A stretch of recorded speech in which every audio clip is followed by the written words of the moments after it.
Free trade's going to be in the news for at least the next 2 years. And you've got the renegotiation of NAFTA, along with President Trump's desire for bilateral trade deals, and then you've got the EU negotiations over Brexit.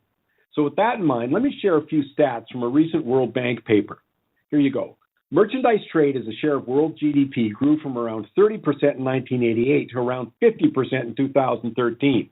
Here's the part to note. In this period of rapid globalization, average income grew by 24% globally. The global poverty headcount ratio declined from 35% to 10.7%, and the income of the bottom 40% of the world population increased by close to 50%. The paper goes on to cite a study of 27 industrial and 13 developing countries that concludes that shutting off trade would certainly hurt the richest 10% by reducing their purchasing power by 28%. But it's the poorest 10% that really gets hurt the most from shutting off trade. They would lose 63% of their purchasing power because, relatively speaking, they buy more imported goods. The title of the piece, written by Annabelle Gonzalez and Anna Ravenga, says it all, in quotes, "We mustn't lose sight of this.